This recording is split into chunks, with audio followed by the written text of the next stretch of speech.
Quero saudar vocês com a paz do nosso Senhor Jesus Cristo. Nós estamos num número reduzido hoje. Várias pessoas estão ajudando num retiro espiritual, inclusive a Rosângela. E outras pessoas estão enfermas, não conseguem vir. Eu glorifico a Deus pela sua vida que pode estar aqui, louvando, adorando, bendizendo o Senhor para buscar mais dele. O Senhor, Ele é aquele que controla todas as coisas, Ele é aquele que rege as nossas vidas. E às vezes eu fico pensando, às vezes não, ontem em especial eu fiquei pensando, por que Deus nos ama? Porque nós, sendo o que somos, agindo como agimos, nós mesmo assim, nós somos amados de Deus. O Senhor, Ele não tinha uma obrigação, digamos assim, de descer à terra e padecer tudo que Ele padeceu. Com o objetivo de glorificar o nome do Senhor através do cumprimento da palavra, mas também para nos salvar. Mesmo assim, Ele o fez. E o fez sabendo que iria ser rejeitado, sabendo que iria ser martirizado. E mesmo assim, Ele nos dá a vida. A gente padece lutas, padece dificuldades, mas nós temos uma esperança que é Deus nas nossas vidas. Haverá um tempo em que não haverá mais dores. Haverá tempo em que não haverá mais pranto, não haverá mais choro, lágrimas, em que o Senhor Ele vai confortar a nós de uma forma plena. Hoje, Ele nos conforta também. Mas o que acontece é que muitas vezes as lutas e as dificuldades, elas são grandes e nós não sabemos como lidar com elas. E nós permitimos que elas avancem e elas muitas vezes tomem até lugar do nosso louvor e da nossa adoração ao Senhor. Mas o Senhor, como homem que foi, Ele sabe da dificuldade, Ele sabe que é uma luta constante aqui nessa terra, nossa carne, o nosso ser, o nosso viver. Ele entende, e é por isso que nós estamos aqui, porque devido à sua graça, à sua misericórdia, mais uma vez Ele nos restaura e nos fortalece. Quero saudar você com a paz do nosso Senhor Jesus Cristo. Estou morrendo de saudade de você. Seja bem-vinda, querido. Eu sei que a sua não vinda não era por vontade, mas era por dificuldade realmente física. E eu glorifico ao Senhor, porque o Senhor, Ele, pode descer, o Senhor, Ele restaurou e deu forças a você. Glória a Deus. Estamos tratando nesse primeiro período sobre crescimento. Nós já falamos que é esperado que o ser humano ele cresça. Nós já falamos, demos o exemplo, por exemplo, de uma plantinha que quando está nascendo, quando ela está crescendo, e se espera que uma árvore que seja frutífera, ela dê frutos. É esperado que uma criança, que ela possa crescer e ela possa cada vez mais tomar atitudes de uma pessoa adulta. É esperado. E nós falamos especificamente do crescimento da graça. Nós temos falado a respeito desse crescimento tão importante que é a graça. E nós começamos perguntando se existe realmente o crescimento na graça. E em domingos anteriores nós chegamos à conclusão que sim, existe o crescimento da graça. Quanto mais nós nos aproximamos de Deus, mais nós crescemos em estatura e graça, em conhecimento do Senhor. Começamos a falar também sobre sinais, como identificar se nós estamos crescendo. Porque quando uma pessoa quer crescer em altura, ela mede, ela marca na parede 1,40 m, 1,50 m, 60, 70, 80, 90, 2 metros, e a pessoa vai acompanhando o seu crescimento. Se ela está na escola, ela consegue verificar se o crescimento dela existe ou não através das notas, uma prova que você passa, alguma coisa. Se você vai fazer um exame no médico, um exame de sangue, o médico ele compara o nível das plaquetas, dos glóbulos brancos, vermelhos, com um padrão. E para a graça, quais são os padrões? E nós começamos a falar na semana passada, dizendo primeiramente que o primeiro sinal do crescimento na graça é o aparecimento da humildade. Humildade. Fiquei mais feliz agora. Glória a Deus. Seja bem-vindo, querido. A humildade, ela é algo que é um sinal na vida do cristão.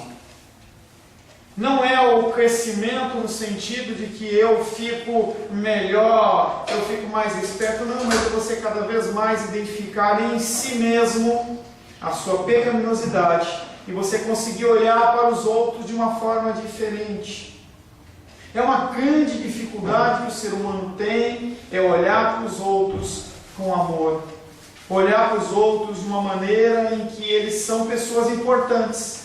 São pessoas que precisam do nosso amor, precisam do nosso entendimento, não precisam do nosso julgamento. E a humildade, que é uma das características mais marcantes do Senhor Jesus Cristo, é algo que nós temos que desenvolver nas nossas vidas. E conforme nós desenvolvemos a humildade, são sinais que vão aparecendo desse crescimento. E nós demos um exemplo muito legal, que é do milho, em que o milho, conforme aquela espiga, ela vai crescendo, em vez dela ficar altiva, não, ela tomba. Porque o peso faz com que ela tombe. E nós, cada vez mais, nós temos que aprender a abaixar a nossa cabeça, mostrando a humildade. Um outro sinal da graça que nós falamos é a fé. É o amor crescente em relação ao Senhor Jesus Cristo. É você não necessariamente chorar emocionalmente, mas você sentir um desejo, uma vontade de Cristo, acima de todas as coisas. Algo que vai crescendo.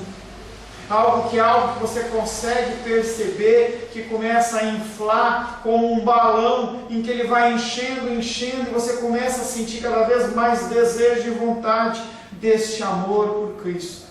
Porque conforme você caminha, você vai conhecendo outras faces dele. Você o conhece como um substituto da minha morte, da sua morte.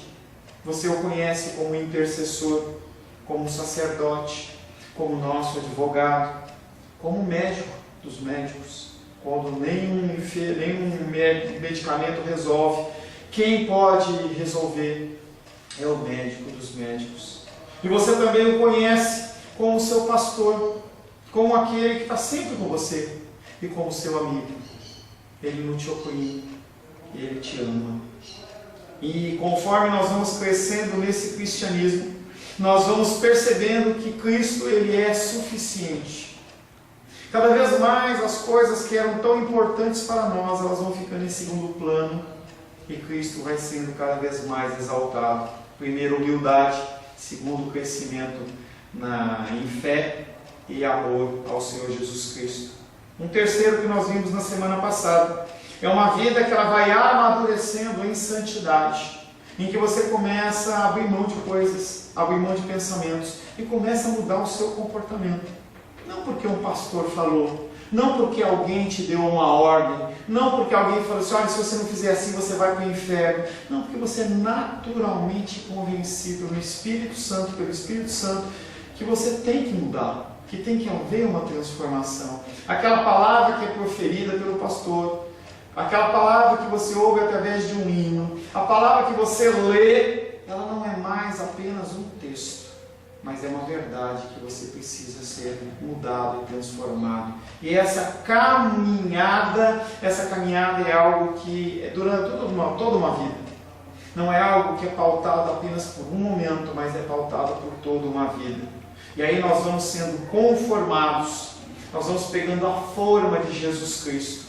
E nós não descansamos, mesmo sabendo que nós aqui em vida, nesta terra, não iremos conseguir, nós vamos buscar uma completa separação do pecado. Cada vez mais nós olhamos para nós mesmos e falamos assim, poxa, eu estou ainda nesse nível. Você se constrange consigo mesmo. Você se olha no espelho e fala assim, eu ainda estou fazendo coisas que eu não deveria fazer. Ontem eu estava ouvindo um hino que eu postei inclusive no grupo, em que ele falava do amor de Deus. E esse amor de Deus ele tem que nos constranger a mudar.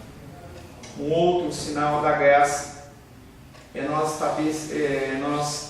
buscarmos uma espiritualidade também nos nossos gostos, também na nossa mente. Não é só a área espiritual, mas é a área do dia a dia. Não é nos abster das coisas do dia a dia, porque às vezes as pessoas acham que o crescimento espiritual ele tem a ver com você abandonar tudo. Eu não vou mais cuidar da minha família, eu não vou mais ter tempo com os meus amigos, eu não vou ter tempo para ver uma televisão, para praticar um esporte, e eu vou me debruçar nas escrituras total e completamente, se possível eu me tranco no quarto, não tenho contato com ninguém, e isso não é cristianismo. O cristianismo ele tem a ver com relacionamento humano, o cristianismo tem a ver com convivência, mas também você saber que tem coisas que também não fazem mais parte do seu círculo de vida. E as pessoas elas começam a ser influenciadas pelos nossos posicionamentos. Não ser levado por uma moda, não ser levado por um jeito. Ah, todo mundo está fazendo assim, todo mundo está agindo dessa maneira, então eu também vou agir. Não é assim. Nós, conforme nós somos cristãos, nós podemos cada vez mais nos afastar dessas coisas, não porque alguém está mandando, mas porque nós temos outras prioridades, coisas mais importantes. E também conseguimos olhar para o outro que não está liberto ainda, sem acusação e sem falar para ele: olha, se você não parar de fazer isso, você vai para o inferno. Porque a gente sabe que a ação é uma ação divina, não é uma ação humana. Um outro sinal, e aí ele não é um sinal espiritual, mas é um sinal físico. Outro sinal do crescimento na graça é o desenvolvimento do amor ao próximo. Nós temos que mostrar o amor ao próximo. Nós temos oportunidades de toda sorte e espécie. Todo momento nós temos oportunidades. É tão importante o amor ao próximo que Jesus Cristo diz: ame a Deus sobre todas as coisas e ao próximo como a ti mesmo. Se você não ama o próximo que você vê, qualquer amor que você professa em relação a Deus é mentiroso. E esse foi um dos grandes erros dos fariseus. Eles eram homens tementes a Deus, sim. Conheciam a palavra, sim. Mas não tinham amor ao próximo. O próximo era simplesmente um degrau para eles subirem para o próximo nível. Eles eram apenas pessoas que reverenciavam-nos em relação a louvor, a adoração, a santidade. E o próximo ele perde o seu efeito, e a gente vê isso claramente nos evangelhos. Os evangelhos eles mostram para nós como é claro a necessidade do amor ao próximo através da pregação de Jesus Cristo. O homem cuja alma está crescendo na graça vai se tornando mais amoroso a cada momento que passa, amando a todos os homens, mas especialmente aos seus irmãos da fé. E aí nós temos o amor aos irmãos da fé, nós temos o amor àqueles que não são irmãos da fé, mas que podem vir a ser. Não há uma tarja na testa, não há uma marca, não há uma estrela, não há uma luz que irradia. Nós não sabemos quem é e quem não é, ou quem vai ser desperto ou quem não vai ser desperto. E Jesus Cristo ele não coloca nenhum tipo de restrição em relação à manifestação do amor. Fiquei triste nessa sexta-feira. Eu estava dando aula em Taguatinga e eu contei um caso de aconselhamento dos que eu acompanho, em que um pastor ele adulterou. E aquele homem que estava assistindo a minha aula, ele ficou extremamente irado. Não, esse cara tem que morrer. Eu falei: mas meu irmão, entenda que o pecado dele é sério, é grave, mas nós temos que agir com misericórdia. Não há um pecado em que o Senhor fale: ó, esse aí não merece misericórdia. Não, os pecados, eles, a partir do arrependimento da pessoa, você tem que agir no sentido de levantar, não no sentido de afundar mais. E aquele homem, se fosse possível, ele pegava um revólver e até aquele homem dava um tiro na cara dele. E eu fiquei debatendo em sala de aula por algum tempo, até que ele olhou para mim e falou assim: pastor, a minha opinião é diferente da sua. Cruzou o braço e falou: daqui eu não saio, daqui ninguém me tira. Está faltando esse amor. Conhece a palavra, mas não pratica o amor. Eu não estou dizendo que é fácil. Não estou dizendo que é fácil, em especial quando uma pessoa nos magoa, quando uma pessoa nos rejeita, quando a pessoa nos maltrata. Mas o que a palavra de Deus diz é que nós temos que amar aqueles que são os nossos inimigos. Porque você amar aqueles que te amam, que diferença faz? Esse amor é um amor que também ele tem que ir crescendo com o tempo. O homem cuja alma está crescendo na graça vai se tornando mais amoroso a cada momento que passa, amando a todos os homens. Seu amor irá se manifestar ativamente em uma crescente disposição para mostrar-se gentil, generoso, simpático para com o próximo. Basicamente, a manifestação do fruto do Espírito, que a gente tem dito. Ela não é uma manifestação do fruto para mim, porque o fruto do Espírito é amor. Para quem? Para o outro. Paz.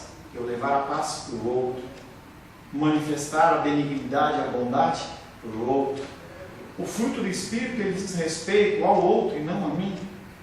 Quando a pessoa está crescendo em graça, ela começa a entender isso e começa cada vez mais a praticar essas ações, independente das pessoas merecerem ou não, porque ele é ciente de que também ele não é merecedor da graça de Deus.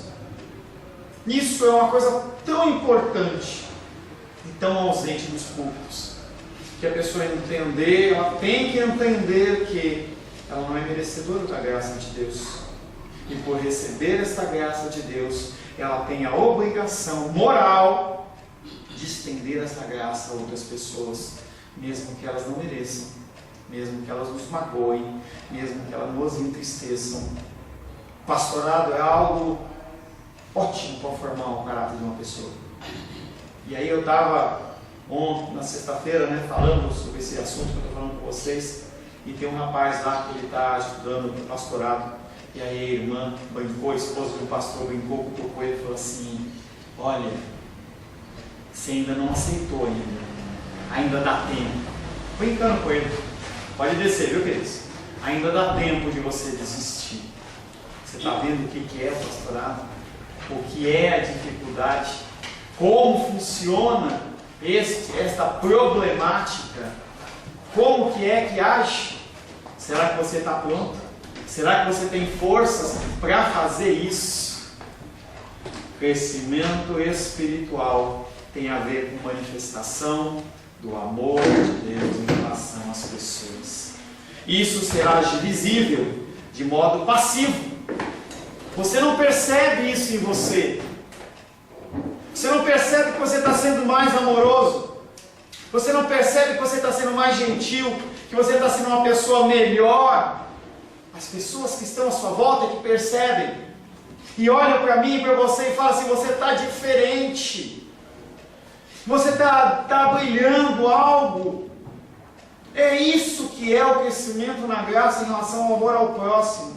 Não é você buscar identificar em você, mas que as pessoas identifiquem em você. É algo passivo. Através do testemunho dos outros você percebe: eu estou crescendo. Eu estou crescendo. Em contrapartida, não há um sinal mais seguro do desvio, da decadência na graça, do que a disposição de achar falhas nos outros. Apontar o dedo. São dois lados da moeda.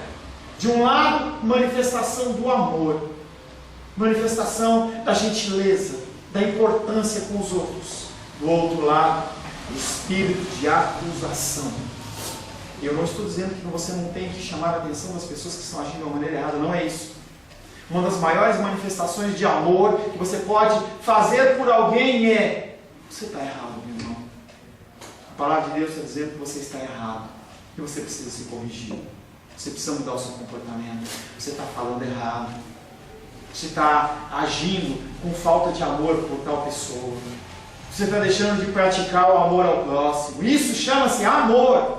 Mas é diferente de eu chegar e apontar para você no sentido de te destruir, como foi o caso daquele meu aluno que eu falei para vocês.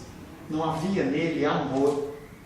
Talvez o histórico dele não justificasse, mas talvez ele tivesse um histórico de um pai opressor, de um pai adúltero, em que aí ele transfere aquele ódio, aquela ira para aquela pessoa. Mas entenda que isso pode nos influenciar, mas não pode nos moldar. Se nós formos moldados pelas situações do mundo de hoje, nós vamos ser horríveis. vamos ser monstruosos.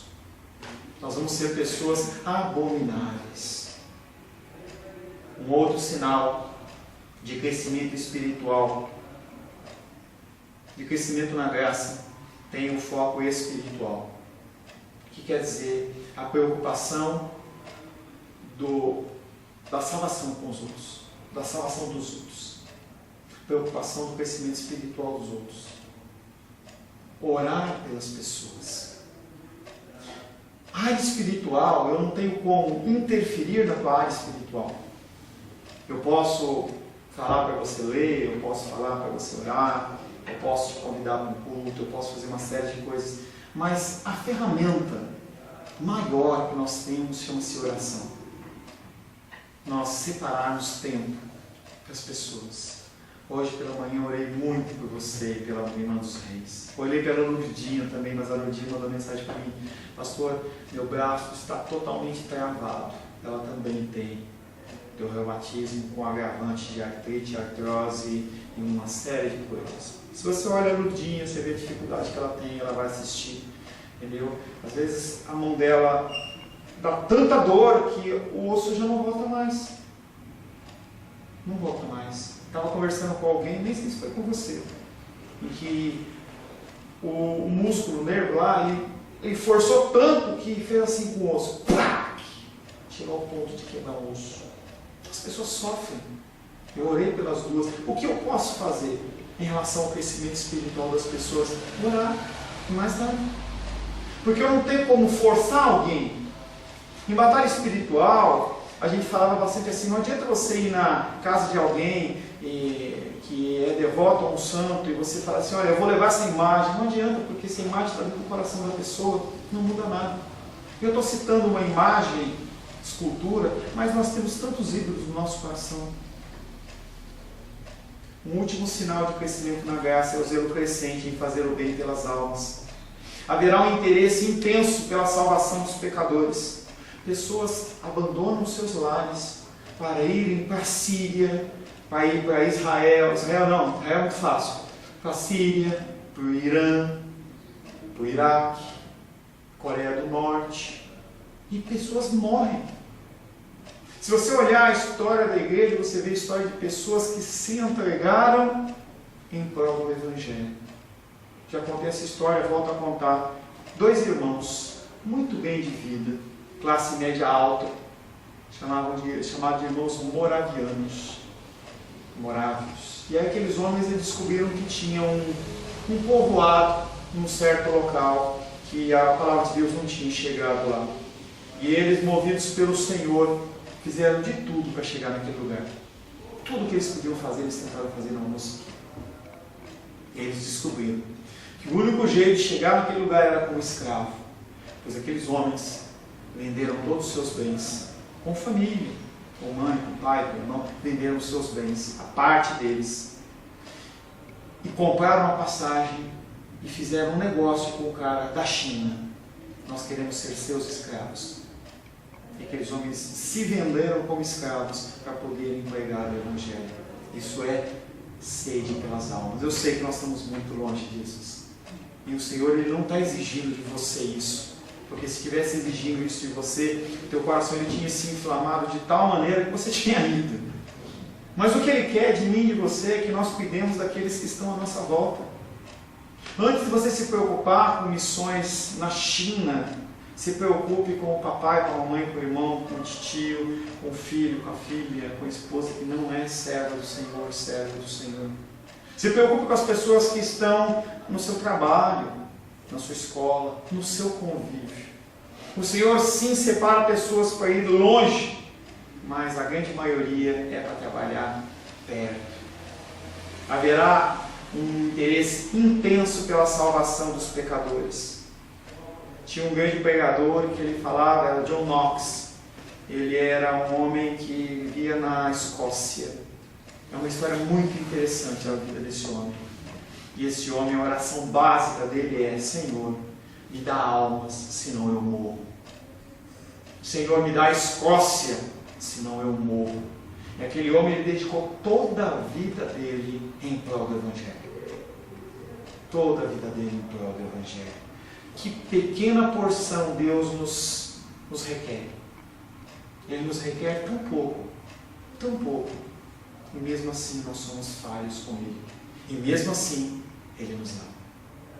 Ele nos ama. Haverá um intenso amor, desejo pela salvação dos pecadores, as missões na própria pátria e no estrangeiro, os esforços por aumentar a luz religiosa e diminuir as trevas espirituais serão coisas a cada momento que ocuparão um lugar de maior destaque na atenção do crente em crescimento. Hoje eu falei, antes de chegar a maioria, a Rosângela não está, a Edilene não está, a Claudinha não está, elas estão ajudando num projeto evangelístico que começou na quinta-feira. Que, se Deus assim me permitir, com o passar do tempo eu vou estar indicando para vocês. Começou na quinta-feira. Diferente de outros retiros, não é algo de você ficar lá com festa, não. Lá é só confronto e choro. A pessoa que vai para lá, ela tem que ir realmente com um rolo de papel higiênico de 40 metros para você usar com liberalidade, porque o teu interior ele é exposto de uma tal maneira perante as verdades do Evangelho, em que não há nada a não ser chorar. Chorar. Você perceber o seu grau de degradação. E aí estão elas lá, a Angelina está na cozinha, descascando batata, até brincou comigo, assim, pastor, daqui a pouquinho eu já posso casar. Eu estou aprendendo a descascar batata. A Cláudia está no refeitório, servindo as mesas. E a Rosângela está na organização das mesas lá. E ela foi dormir ontem meia-noite, acordou já às 5 e pouco. Já estou indo, entendeu? Isso chama-se manifestação de amor pelo próximo. E aí, na semana passada, quem estava aqui, eu falei, custa para você trabalhar R$200. E aí a minha filha olhou indignada para mim e falou assim, papai, mas espera um pouquinho, a mamãe vai lá trabalhar de 6 da manhã à meia-noite, carregando coisas, sem tempo, sem nada, e ela vai ter que pagar. Eu falei, vai ter que pagar. Porque quando ela paga, fica mais barato para o próximo, e o próximo pode participar. E aí ela ia entrar numa lista de misericórdia, falando, vamos dar um jeito, a gente paga. E aí tanto ela, como a Edilene, como a Cláudia, todas elas pagaram, como eu também, quando trabalhei, eu paguei. Gente, é um privilégio tão grande você ver pessoas sendo restauradas. E a gente tem que entender que isso é muito mais importante do que você juntar dinheiro para você comprar a próxima pizza, ou trocar o próximo carro, ou comprar a próxima roupa. Sendo que Deus ele nos dá o suficiente para os dois. Nós temos que ofertar o nosso tempo. Ninguém está pedindo que você entregue o seu carro. Gente, as pessoas que falam esse tipo de coisa, elas estão pervertendo o Evangelho. Você não tem que entregar o seu apartamento, o seu carro para nada. Claro que se você sentir, tenho 2, tenho 3, quero dar, amém, glória a Deus. Mas não é esse o foco. Não é esse o foco. O nosso Deus é um Deus do ouro e da prata. Ele não precisa do seu dinheiro. Você doar o seu dinheiro é um privilégio. Você doar o seu tempo tem que ser um privilégio, que é exatamente uma manifestação do crescimento da graça. Pastor, eu estou tão longe disso. Eu não tenho graça? Tem. Só precisa ser desenvolvida. Precisa crescer. Ele não se cansa de fazer o bem, só porque cada esforço seu não obtém o sucesso desejado. O sucesso não é a medição do meu esforço. Confesso que quando nós começamos a nossa dominical hoje, eu já sabia que não ia ter muita gente, por causa que tinha muita gente passeando, viajando, trabalhando. A Lourdinha não pôde vir. Meu coração ficou triste, e aí eu orava assim, falei, Senhor, eu estou aqui, nem que seja para dar aula só para Titi, nem que seja só para Titi e para Luísa, porque eu estou aqui para glorificar o teu nome, e o Senhor faz o que o Senhor achar melhor, aí o Senhor traz as pessoas, e se não trouxer, amém, não importa o resultado, não importa se as pessoas elas vão cuspir na sua cara ou elas vão dizer amém, o que importa é você fazer o seu papel. Nós temos só isso. Deus ele não tem uma tabela para você cumprir. Olha, para você entrar no céu, você tem 10 requisitos de você ganhar 10 almas para Cristo. Não há isso. Não é esse o objetivo. O objetivo é você falar. O objetivo é você transparecer, mostrar só isso. Diferente de outras atribuições do mundo, em que nós temos que mostrar para o que nós viemos, não, você só tem que fazer. Não se cansa de fazer o bem, porque independente se cada esforço seu obtém resultado ou não, continuar trabalhando, sem importar qual seja o resultado, dando de si mesmo, orando, pregando, falando, visitando, agindo de acordo com a sua posição e considerando que o seu trabalho é o seu próprio prêmio. Esses são os mais indiscutíveis sinais que alguém está crescendo na graça. Apenas rapidamente, sem falar de todos, que eu já falei. Humildade é o primeiro sinal. O segundo sinal, amor crescente ao Senhor Jesus Cristo. Terceiro, santificação progressiva. Quarto, mudança nos seus gostos e mudança na sua mente. Desenvolvimento pelo amor ao próximo, através de uma manifestação real. E preocupação com a salvação das vidas. Esses são os mais indiscutíveis sinais de que alguém está crescendo na graça divina. Posso acreditar facilmente que eles não agradarão muitos cristãos. A grande maioria dos cristãos vão olhar para isso e falar assim: é tudo legalidade, é tudo carnalidade. O que importa é eu ser feliz e pular e dançar para o Senhor. Não é, querido. Não é. Aqueles religiosos pretensiosos cuja única noção de cristianismo é um status de perpétua alegria e êxtase, que alegam ter subido acima da região celestial, que não se preocupam com mais nada.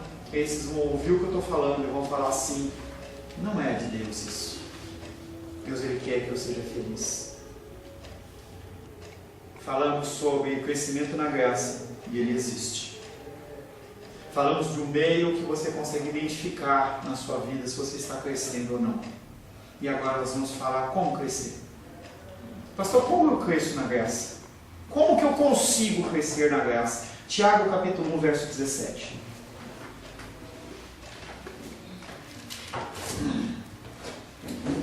Gabriel, por gentileza. Tiago capítulo 1, verso 17.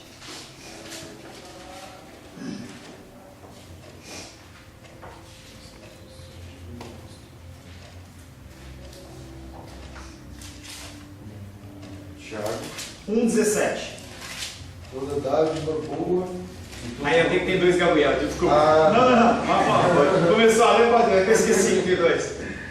Toda dádiva boa e todo bom perfeito, e todo dom perfeito desce do céu, do Pai dos astros, não sujeito às fases nem períodos obscuros. Na minha versão, toda boa dádiva e todo dom perfeito são lá do alto, descendo do Pai das luzes, em quem não pode haver variação ou sombra de mudança. Como que eu cresço? Pastor, eu vou fazer um firme propósito de orar 5 horas por dia. Pastor, eu vou me dedicar em ler a palavra 2 horas por dia. Eu vou para o monte. Eu vou para Israel buscar o espiritual. Queridos, o crescimento religioso não procede de você. Não procede de mim. Porque eu não quero. Eu não quero vir para a igreja, eu quero dormir. Eu não quero entregar o dízimo, eu quero comprar coisa para mim. Eu não quero ler a palavra, eu quero ver um filme na televisão. Gente, isso é hipocrisia. Isso é hipocrisia. Eu quero jogar um futebol com os meus amigos. Eu quero viajar, eu quero passear, eu quero ser feliz. Toda boa dádiva e dom perfeito são lá do alto. Primeiro devemos entender que o crescimento na graça ele é um dom de Deus. Não obstante, devemos entender que Deus se agrada em agir através de meios. No caso, eu sou um meio, você é um meio. Deus ordenou tanto os meios do crescimento como a finalidade dele. Tudo procede dele, ele faz os planos e ele traz a capacitação para isso. Muitos admiram o crescimento na graça em outras pessoas. Nossa, pastor, esses 2 jovens que foram lá e venderam tudo, demais, hein? Pastor, esse pastor aí que orava horas pela salvação da Escócia, demais, né? Eu queria ser igual a ele, mas eu não faço nada.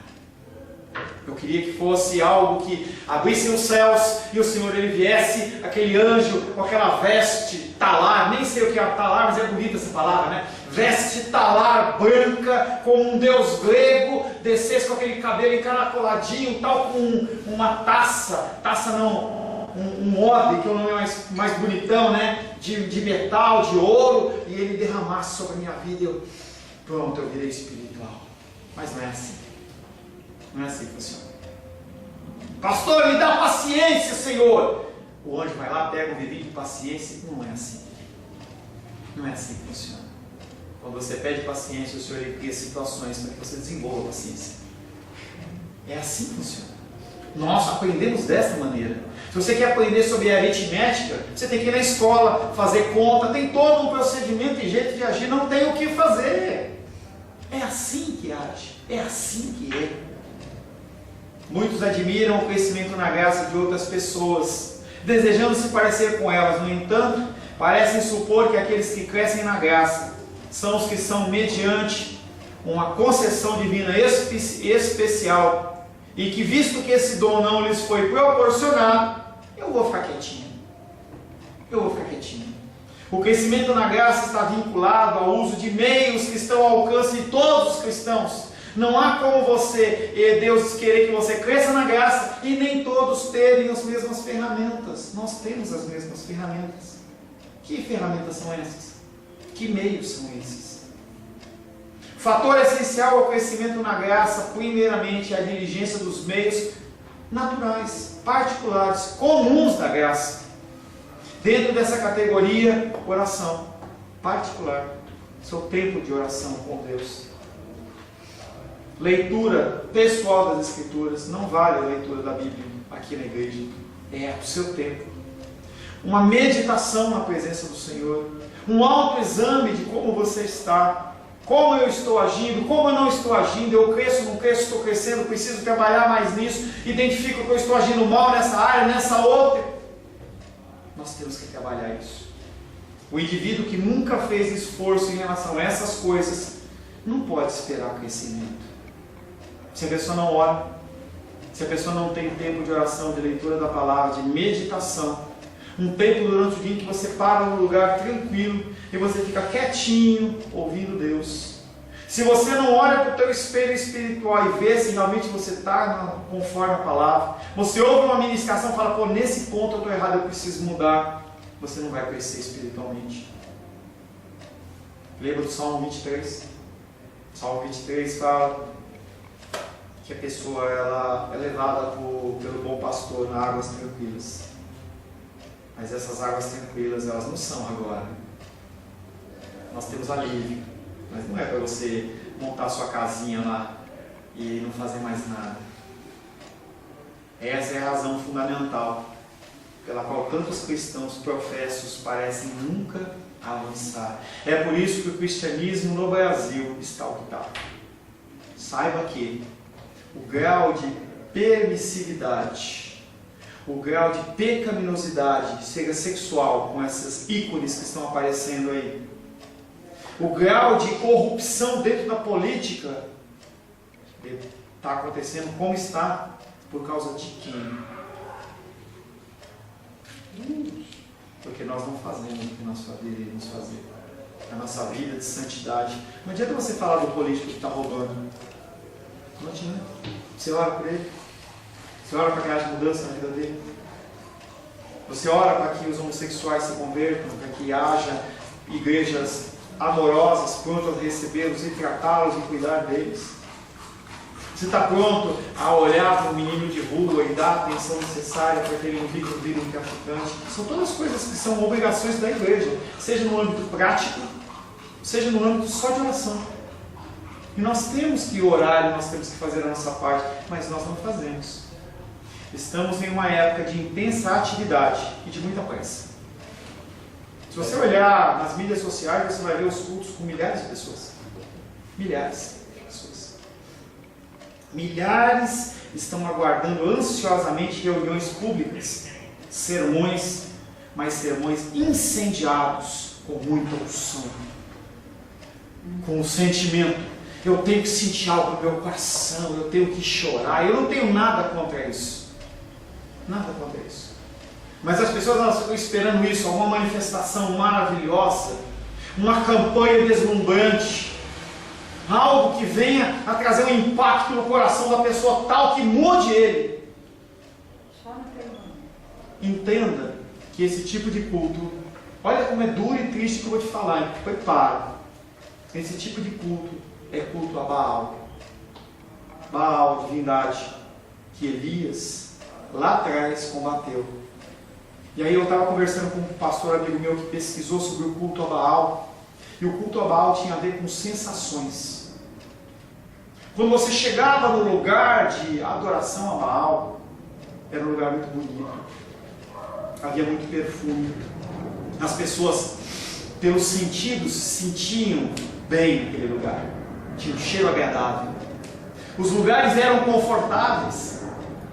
As pessoas, elas tinham todo tipo de sorte de sensações. E era um culto das emoções. Se tinha sexo explícito, sexo ilícito nos altares, as prostitutas e os prostitutos cultuais iam escolher pessoas no meio da congregação de Baal para terem relações explícitas no altar. E a pessoa, ela se sentia bem. Olha, essa mulher, esse cara lindo me escolheu. O prazer, o tato, o cheiro. Culto às sensações e emoções, culto a Baal. E as igrejas hoje, elas estão privando exatamente por esse tipo de culto. Culto a Baal. Não culto ao Senhor, culto a Baal. Em que se o louvor não for como eu gostei, se a palavra não me trouxe nada, se não houve um milagre, não houve uma maravilha, se o pastor não falou que viu um anjo, não tem sentido, não tem vantagem nenhuma. A religião pessoal deve receber a minha primeira atenção se eu quiser que a minha alma cresça. A primeira coisa que você tem que se preocupar é com a sua religião pessoal, no sentido de você ter o seu tempo devocional, você ter o seu tempo de oração. Em Brasília tem muitos cristãos professos, a gente vê muita Bíblia em cima do painel do carro. A Bíblia está toda, entendeu? Como se aquilo fosse um amuleto. A Bíblia que você tem não é para estar lá, é para você usar, para você ler. Você, no começo, você faz uma leitura corrida, e depois você começa a meditar no que aquilo está sendo falado. Deixa de ser uma corrida de 100 metros rasos para ser uma maratona, em que você passa a estudar a palavra de Deus de uma forma diligente, porque você sabe que qualquer coisa que você perder ali é ouro que perde. Tem uma série que eu gosto de ver de vez em quando, que chama os mineradores, não sei o que, febre de ouro, e aí eles vão lá e passam aquelas peneiras, e eles olham com muito cuidado, porque eles têm que tirar a terra, eles têm que tirar a sujeira, para ficar só o ouro, porque é muito precioso. Por isso que as pregações, elas estão tão perdidas. Por isso que a gente procura na nossa igreja pregar versículo a versículo, para que você possa extrair o máximo. Eu não estou preocupado se eu tratei com você só um tópico hoje. Eu tenho que falar o máximo possível dentro disso, para que a gente possa ser impactado. Você tem que entender que a palavra de Deus, ela é rica. É como se fossem pepitas de ouro. Eu não tenho como passar rápido. Eu não tenho como pular de Gênesis para Apocalipse e ir para Isaías. Eu não posso fazer isso. É falta de respeito com a palavra de Deus. E a gente tem que ter esse mesmo zelo. Em casa eu tenho que ler, eu tenho que meditar, eu tenho que olhar e falar assim, não, esse texto é importante, ele tem que falar alguma coisa comigo, ele não foi escrito em vão. Estudo da palavra. Uma outra questão essencial ao crescimento na graça é o cuidado dos usos dos meios públicos da graça. Porque tem o privado, que é o que nós falamos, é você com Deus, mas também tem o meio público, que é a igreja, por exemplo. Entendo esses meios, entendo que esses meios são aqueles postos à disposição de uma pessoa que é membro de uma igreja visível de Cristo. Sob essa categoria, incluo o tempo dominical, o estudo na escola bíblica dominical, a oração coletiva. Você chegou atrasado, você não participou da oração coletiva. Nós oramos por assuntos, é importante você participar das orações coletivas. Louvor público, nós também louvamos a Deus aqui, porque você não estava. O que impediu você de chegar na hora certa? O culto começa às 9h30. O que impediu você? O meu sono? O meu trabalho? Algo está errado. O que é importante, o que não é importante. Louvor público, pregação da palavra de Deus, Santa Ceia do Senhor. Nós temos que participar da Santa Ceia, chama-se comunhão. É você compartilhar com outros da presença de Cristo. Não é algo simplesmente simbólico. Eu trouxe aqui hoje para você fazer a Santa Ceia. Santa Ceia, comunhão. Comunhão. É fácil nos utilizarmos desses meios de uma maneira fria e desinteressada, que é um outro ponto. A pessoa chega, mas não está nem aí. A cabeça dela está no videogame, a cabeça dela está no jogo. Tem uma pessoa que eu estou acompanhando que diz que está com depressão. Não posso ir na igreja. Não posso ir. E aí eu vi uma postagem dela assim, mas ontem o jogo do Mengão. É difícil para mim, sabe? É difícil para mim. A pessoa conseguir ver o jogo do Mengão, mas não consegue compartilhar as coisas da igreja. Para mim é difícil. Para mim é difícil. As pessoas elas começam a olhar para esses meios públicos de graça e trabalhar de uma maneira desinteressada. Você está aqui, mas não está aqui. Eu estou pensando em outra coisa. Estou pensando lá no churrasco que eu vou fazer. Estou pensando em qualquer coisa. É sinal de uma má saúde física quando uma pessoa perde o apetite natural pelos alimentos. Fisicamente. Se você começar a perder o apetite pela vontade de comer, alguma coisa tem no seu organismo, porque o nosso organismo ele necessita de alimento. Quando a Helena parar de chorar e não está pedindo para mamar, está doente. É assim. A mesma coisa é espiritual. Quando você não tem mais apetite pelas coisas do Senhor, a sua alma está enferma, está doente. Mas eu fui batizado! Não faz diferença nenhuma. Não importa como você começou, importa como você vai acabar. A corrida cristã importa como você acabou, não como você andou. Ah, pastor, então eu vou deixar para o último momento. E você sabe qual é o último momento? Eu não sei. Eu não sei qual é o último momento. Você não sabe qual é o último momento. Então nós temos que andar todo o tempo todo. Nós vamos dar um breve intervalo